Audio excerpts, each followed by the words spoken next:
Assalamualaikum warahmatullahi wabarakatuh. Alhamdulillahirabbil alamin. Wa bihi nasta'inu ala umurid dunya waddin. Wassalatu wassalam ala asrofil anbiya wal mursalin wa ala alihi wa sahbihi ajmain. Rabbi shrah li sadri wa yassir li amri wahlul 'uqdatam min lisani yafqahu qawli. Shadaqallahul adzim. Amma ba'du. Saudara-saudariku jamaah rahimakumullah dimanapun Anda berada. Pada kesempatan kali ini kami akan membahas tentang perbedaannya hati yang takholi dan hati yang tajalli pada Allah. Semoga apa yang akan kami sampaikan betul-betul paham, betul-betul menjadikan sebuah ilmu pengetahuan yang benar-benar bermanfaat. A'udzubillahi minasyaitonirrajim. Bismillahirrahmanirrahim. Qul atuhajjunana billahi wa huwa rabbuna wa rabbukum wa lana amaluna wa lakum amalukum wa nahnu lahu mukhlisun. Katakanlah Muhammad, apakah kamu hendak berdebat dengan kami tentang Allah, padahal Dia adalah Tuhan kami dan Tuhan kamu. Bagi kami amalan kami dan bagi kalian amalan kalian, dan kami hanya kepadanya tulus mengabdikan diri. Saudara-saudariku dimanapun Anda berada, marilah kita pahami ayat tersebut.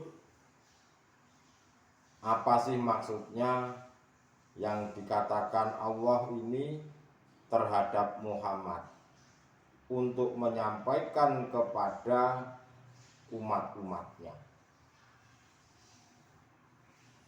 Katakanlah Muhammad kepada mereka, yaitu Yahudi dan Nasrani. Ini secara syariatnya, bahwa Tuhan itu adalah Tuhannya saya, dan Tuhan itu juga Tuhannya kamu, termasuk Tuhan sekalian alam. Sehingga Muhammad berkata kepada mereka bahwa Tuhan itu adalah Esa, tidak ada yang lainnya. Mereka itu mengajak berdebat terhadap Muhammad, dan hal ini perbedaannya antara hati yang takholi dan hati yang tajalli terhadap Allah. Kalau Muhammad itu hatinya bertajalli pada Allah, dan mereka itu duduknya di dalam hati takholi. Mengenai perdebatan antara dua golongan ini, antara dua hati yang seperti ini, tidak akan pernah ketemu, apalagi nyambung. Itu tidak akan pernah.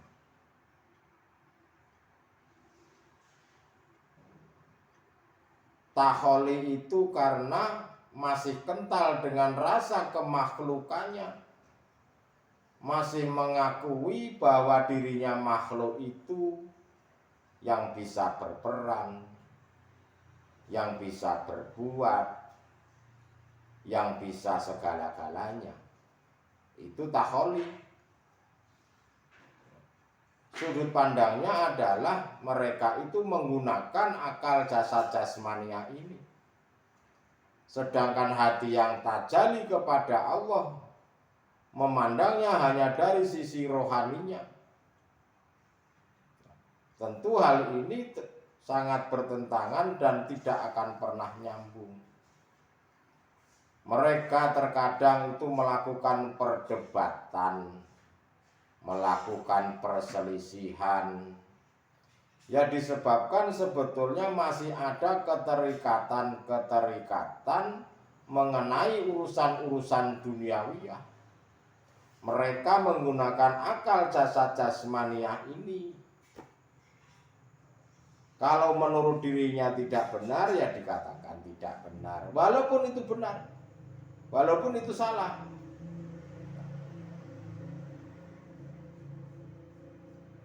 Memang yang namanya hati takholi itu, rasa kental kemakhlukannya itu yang timbul. Hati mereka merasa bahwa semuanya adalah makhluk.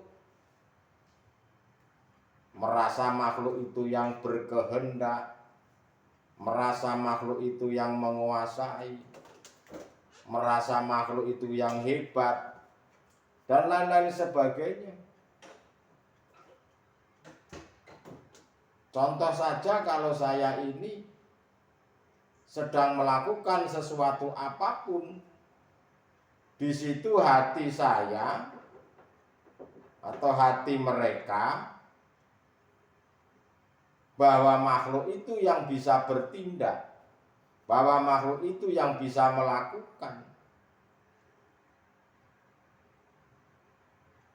tanpa melibatkan Allah. Mereka melupakan Allah.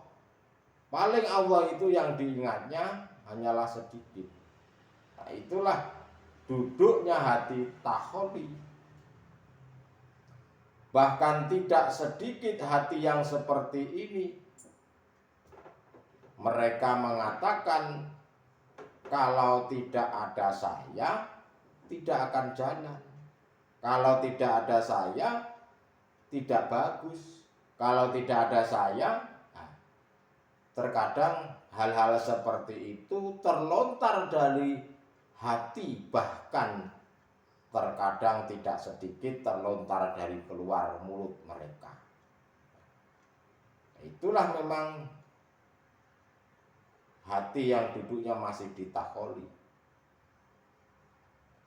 Hati mereka itu tidak bisa menerobos ke latifahnya Allah. Itu tidak bisa.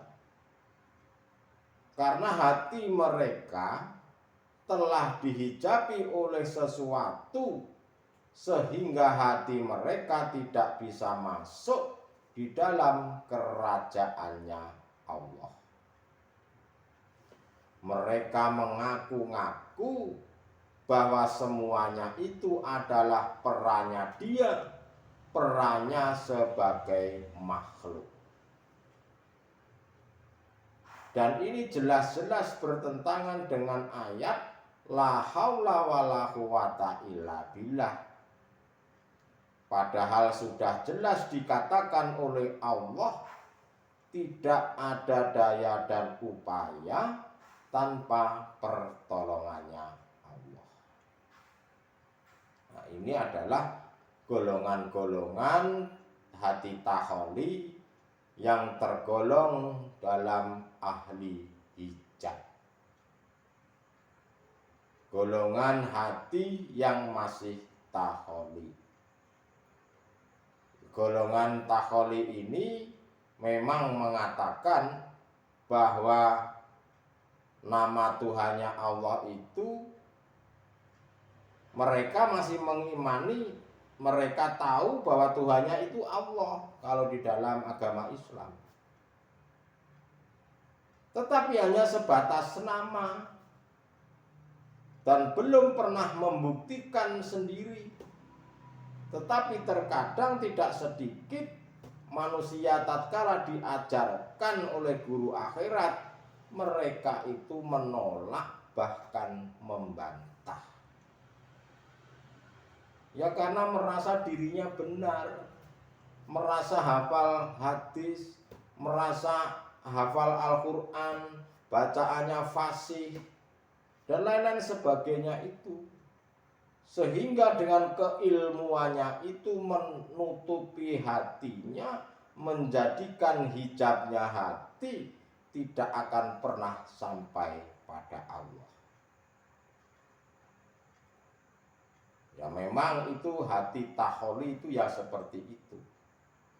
Mereka hanya percaya adanya Tuhan, mereka hanya percaya adanya Allah, tapi masih sebatas nama. Dan golongan hati takholi seperti itu, Allah itu masih dianggap samar dan masih dianggapnya gaib. Padahal Allah itu la ilaha illallah al-malikul hakul mubin. Allah itu sangat nyata dan sangat jelas dan bisa kelihatan. Kenapa mereka tidak bisa melihat? Ya karena mereka hanya menggunakan akalnya, merasa pintar, merasa bisa, merasa ahli agama dan lain-lain sebagainya itu. Karena letaknya tauhid itu bukan di akal tapi di ruh. Kalau ingin nyampe kepada Allah. Tapi kalau hanya duduk di syariat saja, hanya sebagai hablum minannas, yaitu sah-sah saja. Tetapi jika masih memakai hati yang duduknya di dalam takholi, mau sampai kepada Allah itu tidak akan bisa. Karena memang tidak nyambung. Harus menggunakan hati, melihatnya pun harus menggunakan mata hati ini, ainul basiroh. Tetapi bagi hati yang sudah bertajali, rasa kemakhlukannya itu sudah tidak ada dalam hatinya, itu sudah tidak mengakui bahwa dia itu masih hidup, atau mereka mengakui masih ada. Kalau hati sudah bertajali pada Allah itu, mereka sudah tidak mengakui bahwa dia yang hidup. Mereka tidak merasakan yang berbuat. Mereka sudah tidak merasakan apa-apa. Mereka hanya merasakan, mengimani bahwa yang menggerakkan apapun aktivitas itu hanyalah Allah. Yang hidup hanyalah Allah. Yang dilihatnya hanyalah Allah. Apapun itu. Melihat burung yang dilihat Allah. Melihat orang berjalan yang dilihat Allah. Melihat orang beraktivitas yang dilihat Allah. Itulah orang-orang yang ahli suhud, golongan-golongan hati yang sudah bisa bertajali pada Allah. Ya. Dikatakan di dalam ayat ini, berhubung mereka itu diarahkan tidak mau, dan terkadang mereka itu membantah. Berhubung tidak ada ketemunya antara hati takholi dan tajali, Rasulullah diperintahkan oleh Allah untuk mengatakan, walana amaluna walakum wa amalukum wa nahnu lahu mukhlisun. Bagi kami amalan kami, dan bagi kalian amalan kalian. Dan kami hanya kepadanya tulus mengabdikan diri. Akhirnya Rasulullah mengatakan, amalmu ya amalmu, amalku ya amalku. Masing-masing dan terserah. Yang penting saya sudah menyampaikannya.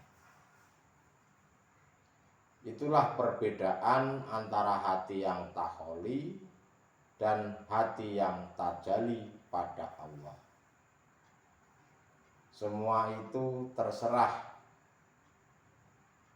Terserah Anda menyikapi bagaimana. Yang terpenting adalah bagaimana hati ini bisa mengesahkan Tuhan, bisa berbuat ikhlas terhadap apapun yang terjadi. Karena lahu mukhlisun, hanya kepadanya tulus mengabdikan diri. Orang mukhlisun itu adalah orang-orang yang ikhlas seluruh jiwa raganya, sudah tidak merasa ada. Yang ada apa yang diperjalankan Allah, mereka itu menerima baik buruk atau nikmat atau bala, mereka itu menerimanya, ridho. Jadi kalau hati takholi itu kesimpulannya, mereka tatkala didatangkan perkara-perkara yang tidak enak itu mengeluh. Mereka didatangkan perkara yang enak baru berucap syukur, tetapi tidak bisa tembus di dalam hatinya. Tetapi golongan-golongan ahli zuhud, orang-orang yang sudah bertajalli pada Allah, beliau-beliau itu semua apapun yang ada di alam semesta ini adalah af'alullah, perbuatannya Allah, sifatnya Allah. Semuanya itu di dalam hatinya, yang dikatakan hanyalah hidup yang menguasai di dalam seluruh alam semesta ini. Siapa itu? Ya Allah Subhanahu wa ta'ala. Kalau hati yang sudah bertajalli, mereka sudah tidak merasakan kegelisahan tentang kehidupan-kehidupan di dunia ini. Karena beliau-beliau sudah tahu jalannya. Itulah saudara-saudaraku perbedaan antara hati yang takholi dan hati yang tajalli. Semoga bermanfaat. Walaupun sedikit kami urai, sebetulnya masih banyak yang perlu saya sampaikan, tetapi waktu yang terbatas. Saya mohon maaf yang sebesar-besarnya. Terima kasih. Akhirul kalam, ihdinas siratal mustaqim. Usikum wa nafsi bitaqwallah. Wassalamualaikum warahmatullahi